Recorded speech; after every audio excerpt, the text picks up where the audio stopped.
ওম শান্তি। আজ আমরা 30 তারিখের প্রাতমূল্যে সত্য সার সহজে বুঝব, অর্থাৎ সত্যের লও সহজে। আজ মুরলি অনুসারে প্রথমে আমরা দেবী দেবতা ধর্ম বা ধারণা কি বুঝব, কারণ ধারণা আমাদের করতে হচ্ছে মূল স্মৃতির, মূল সত্যটার। আর এই সত্যের কুর্সিতে বসে বা সত্যের চেয়ারে বসে আমাদের নিচের দুনিয়ার সমস্ত গল্প কাহিনীকে আমরা দেখব। আর এভাবে যদি গল্প শুনতে বসি তখনই বুঝতে পারবো যে রহস্যটা কোথায় ছিল। প্রথম প্যারাগ্রাফের এই একটা লাইন থেকে শুরু করি, যেখানে বলা হয়েছে ওটা হলো নিরাকার দুনিয়া, এটা হচ্ছে সাকার দুনিয়া। এখানে সকল অ্যাক্টর এবং অ্যাক্টররা পার্ট প্লে করছে। সব অ্যাক্টর স্টেজে একসাথে আসে না, যার যখন প্লে করার থাকে তখনই আসা যাওয়া হয়। সবাই যখন একসাথে হয় তখন নাটক শেষ হয়ে যায়। তো এখানে আমরা হদ বা লৌকিক দুনিয়ার যে নাটক, সিরিয়াল, মুভি দেখে এসেছি, কিন্তু প্রতিটা মুহূর্ত যে আমাদেরও নাটকই চলছে সেটা কি আমরা বুঝতে পারি? তো নাটকের কাহিনীতে এভাবেই আছে, যেখানে আমরা সত্যযুগী সময় দেখেছি, ত্রেতাযুগী সময় দেখেছি, দাপরযুগী সময় দেখেছি এবং কলিযুগী সময় দেখেছি। এবং সত্যযুগী সময়তে আমরা দেবী দেবতার কাহিনীদের দেখেছি, যে তারা খুব সুন্দরভাবে ঘুরে দেখিয়েছে।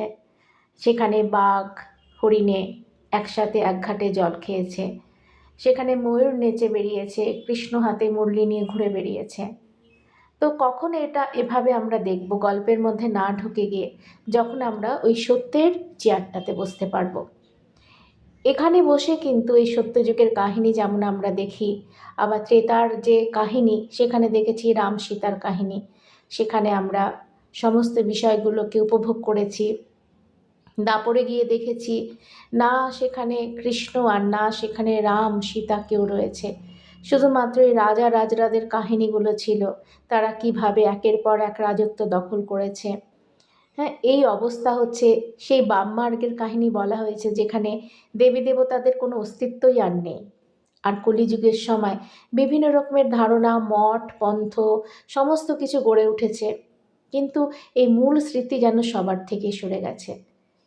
আবার এই কাহিনীতেই সঙ্গম যুগ, সেই একটা সময় ফিরে এসেছে যেখানে ভগবান স্বয়ং উত্তীর্ণ হয়েছেন, এই পরমধাম থেকে এসেছেন, তিনি এসে বাচ্চাদেরকে সেই সত্যের দুনিয়াতে ফিরিয়ে নিয়ে যাচ্ছেন। এই বিষয়টা আমরা বুঝতে পারি। তো মূল সত্য হচ্ছে সেই নিরাকার দুনিয়াতে ফিরে যাওয়া, আর বাকি যে নিচের দুনিয়াতে যাবতীয় যা যা আমরা এতদিন কাহিনী শুনে এসেছি সেই সবটাই হচ্ছে সেই সত্য কাহিনী। সেইখানে আমরা দেখেছি যে কিভাবে গল্পের প্রতিটি মুহূর্ত পার হয়েছে। ভক্তির কাহিনীতে শুনেছি যে 84 লক্ষ জন্মের কাহিনী সেখানে পার হয়েছে। আবার জ্ঞানের কাহিনীতে এসে শুনেছি যে 84 লক্ষ জন্ম আমাদের এভাবে পার হয়েছে, এবং সঙ্গম যুগ এসে উপস্থিত হয়েছে, যেখানে আমরা এই নিরাকার সাকার, মূল সূক্ষ্ম স্থূল সব বিষয়গুলো সমস্তটাই গল্প কাহিনীতে। জ্ঞানের গল্প কাহিনীতে আমরা মাউন্ট আবুকে দেখেছি, জ্ঞানের গল্প কাহিনীতে আমরা ব্রহ্মা বাবাকে দেখেছি, দাদি দাদা সমস্ত আমাদের দিদিরা, তাদের সমস্ত কাহিনীকে আমরা শুনেছি। কিন্তু এই কাহিনী শুনলেও কাহিনীর মধ্যে আটকে না থেকে যখন মূল স্মৃতিতে আমরা ফিরে যাই, অর্থাৎ সত্য অবস্থায় ফিরে যাই, তখনই কিন্তু এই দেবী দেবতার ধারণা তৈরি হয়। কারণ দেবী দেবতা এই ঘুরে ফেরানো যে দিব্য মানুষগুলোকে বলা হয়েছে তা নয়। দেবী দেবতা মানে হচ্ছে যখন আমি এই সমস্ত সত্যকে উপলব্ধি করতে পারছি এবং জেগে উঠছি, অর্থাৎ এই জাগৃত কনসাস অবস্থাকেই বলা হচ্ছে দেবী দেবতার ধর্ম। মূল অবস্থাতে যখন আমরা ফিরি তখন, অর্থাৎ আমাদের স্মৃতি ফিরে আসে, দেখি বাকি তো নিচে সব নাটক, আর এবং আমরা শান্তিধামবাসী। এই নাটকের থেকে যখন সেই মূর্তিগুলোকে আমরা সরিয়ে দিই, সকলেই শান্তিধামবাসী হয়ে যায়, সকলেই পার্ট প্লে করছে, এবং এভাবেই আমাদের উল্টো থেকে সুল্টো দিকে চলে আসা হয়ে যায়। আজকের মুরলিতে বলা আছে যে ভারত গড গডেসদের স্থান ছিল, অর্থাৎ মূল হচ্ছে চরিত্র থেকে বার হওয়া। এই চরিত্র থেকে যখন আমরা বার হতে শিখে যাই তখনই কিন্তু এই ভারত শব্দ অর্থ আমাদের কাছে পরিষ্কার হয়। ভারত মানেই হচ্ছে এই আলো, অর্থাৎ এই সত্যকে আমি ধরতে পেরেছি। এখানে সেই ভারতবর্ষ বা ভারতবর্ষ দেশের কথা বলা হয়নি। অর্থাৎ সত্যের আলো যখন অ্যাক্টরদের উপরে পড়ে, তখন আমরা এই সবাইকে অ্যাক্টর হিসেবে দেখতে শিখি। এখানে না কেউ মা, কেউ বাবা, কেউ ভাই বোন, এখানে না কেউ স্বামী, কেউ সন্তান, প্রত্যেকেই অ্যাক্টর হিসেবে কাজ করছে। এভাবেই আমরা ধীরে ধীরে সোল কনসাস হয়ে উঠি, অর্থাৎ আমাদের প্রত্যেকের এই নিচু মন জেগে ওঠে উঁচু অবস্থাতে। আর এটাই নতুন দুনিয়া পুরনো থেকে ধীরে ধীরে জেগে ওঠে।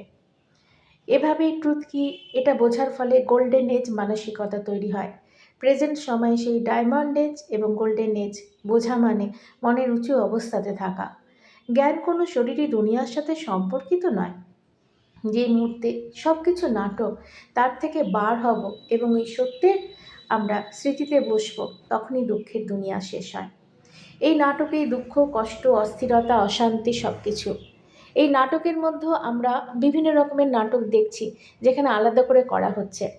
নাটকের বাইরে যে মুহূর্তে আপনি যাচ্ছেন, অর্থাৎ মন আপনার বাইরে যায়, সবই আপনি দেখতে পান শান্ত, স্থির, পবিত্র অবস্থা।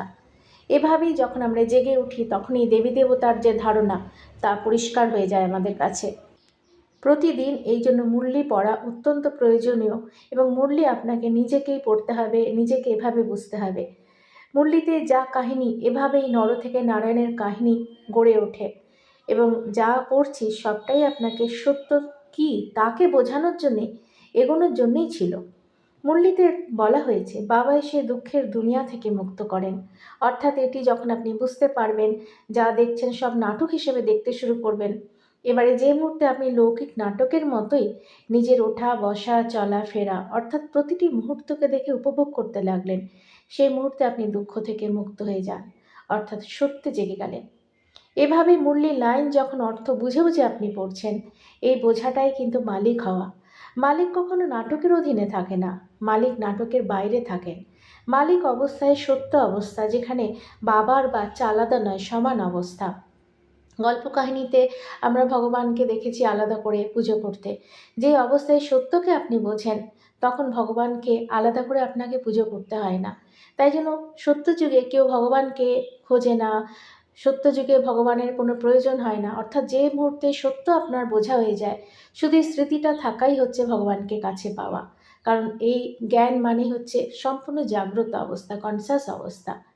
কিন্তু যে মুহূর্তে আপনি নাটকে ঢুকে যান, তখনই আপনি দ্বিধাবিভক্ত হয়ে যান, আপনি দুভাগে ভাগ হন, আপনি আলাদা করে কারো কাছে কিছু চাইতে থাকেন, আপনার কিছু ইচ্ছা শুরু হয় এবং আপনি শক্তি হারিয়ে ফেলেন। এই বুদ্ধি এভাবেই ভ্রষ্ট হয়ে যায়, যাকে মায়া বলা হয়। তাই যতদিন বেঁচে থাকবেন এই দেহতে, ততদিন এই পুরুষ বা আত্মা অবস্থায় মালিক হয়ে বেঁচে থাকুন। একেই মোক্ষ প্রাপ্তি বলা হয়। এই অন্তিম জন্ম, এই জন্ম ব্রাহ্মণ জন্ম। ব্রাহ্মণ জন্ম কোনো স্থূল বিষয়ের উপর নির্ভর করে না, কারণ সবটাই সাক্ষী অবস্থায় আপনার দেখা শুরু হয়, যাকে আজ মুরলিতে ভাষাতে স্যাকারিন বলা হয়েছে। এতটাই মিষ্টি। নাটক থেকে বার হলে আপনি সুখী। উঁচু মন দেখে নিচে যা হয় সব নাটক, নাটকে ঢুকে গেলে আপনি দুঃখী। বোধে আপনি সুখী, বোধে আপনি আনন্দিত, বোধে আপনি প্রেম স্বরূপ, বোধে আপনি শান্তি স্বরূপ, সুখ স্বরূপ, শক্তি স্বরূপ, সব কিছু। বোধ থেকে যদি আপনি বাইরে বেরিয়ে যান, তখনই আপনি দুঃখী হয়ে পড়েন। রাধাকৃষ্ণ, লক্ষ্মীনারায়ণ জ্ঞানে সবটাই আপনার জাগ্রত নিশ্চিন্ত অবস্থা। যখন আপনার এই বোঝার শুরু হয়, তখন আপনার কৃষ্ণের জন্ম। যখন আপনি একেবারে নিশ্চিন্ত হয়ে যান যে সবটাই নাটক, তখন আপনি বেফিকার বাদশাহ, অর্থাৎ লক্ষ্মীনারায়ণ অবস্থা। অর্থাৎ স্বয়ং এই সত্যকে আপনি জয় করে নেন, অর্থাৎ আপনি স্বয়ম্বর সভাতে পৌঁছে গেছেন। আপনার স্বয়ম্বর সভা প্রস্তুত এবারে। একেই যোগ বলের দ্বারা জন্ম বলা হয়েছে। এই জন্ম আমাদের এই নির্বিকার জন্ম, নির্বিকার শব্দের উচ্চারণে তাই আমরা পাই মুরলিতে। জ্ঞান মানেই নাটকের বাইরে সত্য, নাটকের বাইরে সব কিছু, নাটকেই জন্ম মৃত্যু, নাটকের বাইরে চলে যাওয়া মানে সত্যের স্পষ্টতা এসে যাওয়া। তাই প্রতিদিন মুরলি পড়ুন, সত্য কি বুঝুন, অমৃত পান করুন। সংশয়ে আসবেন না। সংশয়ে আসা মানে আবার নাটকের ভেতরে আপনি ঢুকে যাচ্ছেন। মুরলি পড়া মানেই নাটককে বোঝানোর জন্য। গীতা জ্ঞান এভাবেই আপনাকে নাটক থেকে বার করে। নাটকেই কাম, ক্রোধ, মোহ, অহংকার, ভয়। নাটককে বাইরে থেকে দেখলেন কোনো কিছুই আপনার দুনিয়াতে নেই। আপনার দুনিয়া পবিত্র দুনিয়া, এবং শান্তি সুখ ছাড়া সেখানে কিছু নেই। একেই যোগ অগ্নি বলে। এই সত্যকে যেদিন আপনি সহজে বুঝে যাবেন, আপনিও সেই ৮-এর সংখ্যার মধ্যে এসে যাচ্ছেন। যে কারণ আপনি না এতদিন বোঝার ফলে আপনি মুরলির সেই কাহিনীর মধ্যে ঢুকে গিয়েছিলেন। তাই মুরলির ওপর শব্দের মধ্যে আপনি ঢুকে থাকতেন। তার জন্য ৯,১৬,১০৮ যে গুনতিগুলো ছিল তার মধ্যে আপনি বাস করছিলেন। নাটকে এই সংখ্যার অস্তিত্ব। আত্মার দুনিয়াতে এরকম কোনো সংখ্যা, বার, মাস, দিন, মিনিট, সেকেন্ড হয় না। যেহেতু নাটককে বুঝতে সময় লাগে, তাই দিন, বার, মাস, সময়, সংখ্যা ধরে আমরা দেখতে দেখতে অভ্যস্ত হয়ে যাই। তাই পুরনো যে আপনার মধ্যে অভ্যাস আছে, যে সংস্কারগুলো রয়েছে, তার থেকে যখন আপনি বার হন এভাবে, তখন আপনার কাছে মিনিট, বার, দিন, মাস আর কোনো কিছু স্থায়ী হয় না। এভাবে যখন আপনি বুঝবেন, বেঁচে থেকে আপনি বর্তমানের অতীন্দ্রিয় সুখে থাকবেন, বন্ধন থেকে মুক্ত হয়ে যাবেন, পৃথক নিমিত্ত হয়ে কর্মটুকু করছেন, এই অনুভূতি চলে আসবে। তাই সত্যের এই পথকে সহজে নিন এবং এগিয়ে চলুন। আরও সবাইকে এই সত্য মহামূল্যবান বিষয়টি শেয়ার করুন, তাদেরকেও জাগিয়ে তুলুন। আপনার দিন সুন্দর হোক।